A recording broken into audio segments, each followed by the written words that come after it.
आज़ुबिल्लाहिमिनश्शैतानिर्रजीम बिस्मिल्लाहिर्रहमानिर्रहीम। Second year commerce student बेटा Shah group of education की तरफ से प्लेटफॉर्म से काशन शम्स आपसे मुखातिब। और इस वक्त हम लोग डिस्कस करने के लिए जा रहे हैं बैंकिंग के पेपर पैटर्न, उसका सिलेबस और उसका जो हमारा जो प्लानर है उसके हिसाब से हम डिस्कस करने के लिए जाएंगे बैंकिंग के कुछ सीरीज़ हमारे लेक्चर्स की। बेटा इससे पहले कि मैं ये शुरू करूँ आज हमारा चैप्टर नंबर 1 के हिसाब से कुछ बातें इंट्रो के लिहाज से जो कि हम हर दफ़ा करते हैं। देखिए, शाह ग्रुप ऑफ कॉमर्स का एक प्लानर है जो कि फॉलो किया जाता है शाह ग्रुप ऑफ कॉमर्स से रिलेटेड जितने भी इंस्टीट्यूशंस हैं, चाहे वो हमारे फिजिकल कोचिंग है शाहजी कॉलेजिएट में, चाहे वो हमारा कॉलेज है कैस्पियन कॉलेज, चाहे ये जो हमारा ई लर्निंग प्लेटफॉर्म है जिसके अंदर तुम जूम की ऑनलाइन क्लासेस भी ले सकते हो और रिकॉर्डेड लेक्चर्स भी तुमको मिल सकते हैं। देखो, ये जो प्लानर है ना, ये कोई एक आध दिन या एक आध साल के हिसाब से नहीं, इसके अंदर टीचर्स की बड़ी मेहनत शामिल है और बड़ा तजुर्बा शामिल है। हमारे स्टूडेंट्स को हमेशा ये एडवाइस होती है, चाहे वो किसी भी प्लेटफॉर्म पे हो, सिर्फ हमारे प्लानर को फॉलो करें और हंसते खेलते हुए जो है वो हमारा ये पूरा का पूरा सिलेबस हर सब्जेक्ट का बड़ी आसानी से कवर अप हो जाता है। तो बेटा ये जो सीरीज़ हमारी चल रही है सीरीज ऑफ लेक्चर, इसके अंदर हम बैंकिंग को डिस्कस करने के लिए जाएंगे। बैंकिंग तुम लोगों को पता है पीओसी पेपर 2 के हिसाब से तुम्हारा ये पेपर जो है वो सेकेंड ईयर के अंदर आता है, 75 मार्क्स का पेपर होता है। इसका आज मैं तुम लोगों के सामने जो हमारा चैप्टर नंबर 1 है इंट्रोडक्शन टू बैंकिंग, उसका जो हमारा प्लानर है वो मैं डिस्कस करने के लिए जा रहा हूँ।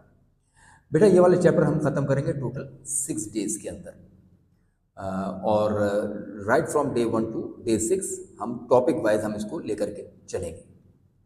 बेटा सबसे पहले दिन हम डिस्कस करेंगे तुम्हारे बैंकिंग का पूरा जो पेपर है उसका ओवरव्यू लेंगे, सिलेबस का ओवरव्यू लेंगे और हम लोग तुमको बताएंगे पेपर पैटर्न। सिलेबस कौन कौन सा है, कौन कौन से चैप्टर्स हैं, क्योंकि उसकी वजह यह है कि इसके 2 पार्ट्स हैं, एक सेंट्रल बैंक और एक कमर्शियल बैंक। पेपर में तो एक जैसे ही आएगा, एक साथ ही आएगा, लेकिन वैसे अलग अलग पार्ट हैं, तो पेपर को अलग अलग सिलेबस को चैप्टर्स को डिस्कस कर लेना ज़रूरी है।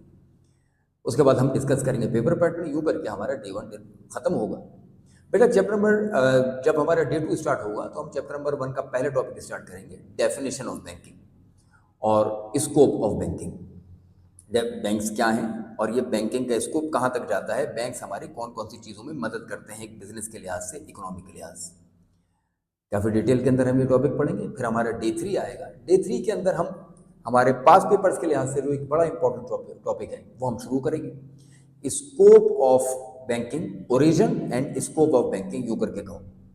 अक्सर एग्जामिनर ने इसको हिस्ट्री ऑफ बैंकिंग भी कहा है। बेटा डे 3 के अंदर हम इसका पहला हिस्सा पढ़ेंगे जिसके अंदर हम डिस्कस करेंगे कि बैंकिंग का कॉन्सेप्ट शुरू कहाँ से हुआ। उसके अंदर हम कुछ हिस्ट्री पढ़ेंगे, हिस्ट्री ऑफ बैंक्स, शुरू के बैंक्स ऑफ वेनिस है, बैंक ऑफ बार्सिलोना है। फिर हम history of banking, history of England को डिस्कस करेंगे और फिर होते होते हमारा ये डे 2 का लेक्चर जो है वो ख़त्म होगा, लेकिन ये हमारे ओरिजिन और हिस्ट्री का पहला पार्ट होगा। उसके बाद बेटा फिर हमारे पास आएगा डे 4। डे 4 के अंदर हम डिस्कस करेंगे इसी का ओरिजिन का दूसरा हिस्सा और हम बाकी की हिस्ट्री को भी ख़त्म करेंगे और होते हम इसी डे में यहाँ तक आ जाएंगे कि हमने आजकल की बैंकिंग किस तरीके से चल रही है। यूँ करके हमारा डे 4 ख़त्म होगा। डे 5 के अंदर हम डिस्कस करने के लिए जाएंगे कि एक अच्छे बैंकिंग सिस्टम की कौन कौन सी कैरेक्टरिस्टिक्स होती हैं, या आप कह लीजिए क्वालिटीज़ होती हैं, qualities of good banking system. यूँ करके 5 दिनों के अंदर हमारी ये टॉपिक ख़त्म होंगे। डे 6 के अंदर मल्टीपल चॉइस क्वेश्चंस जो पास पेपर्स के अंदर आए हैं और जो आ सकते हैं पॉसिबल क्वेश्चंस, वो हम इंशाल्लाह डिस्कस करेंगे। तो यूँ करके 6 दिन के अंदर हमारा ये जो चैप्टर नंबर 1 है वो ख़त्म होगा। आपसे मुलाकात होगी इंशाल्लाह हमारे ओरिजिनल लेक्चर्स के अंदर। किसी भी किस्म की बेटा कोई क्यूरी हो, स्क्रीन के ऊपर आपको नंबर आ रहे होंगे, ये हमारे एडमिन के नंबर हैं, आप जिस वक्त चाहें रब्ता कर सकते हैं। ऑफिशियल टाइमिंग जो आपको गिवन है, आपको हमारे एडमिन जो है वो आपकी किसी भी किस्म की क्यूरी का फ़ौरन जवाब देगी। अपना बहुत ख्याल रखिएगा, हमें अपनी दुआओं में याद रखिएगा। अस्सलाम वालेकुम व रहमतुल्लाह।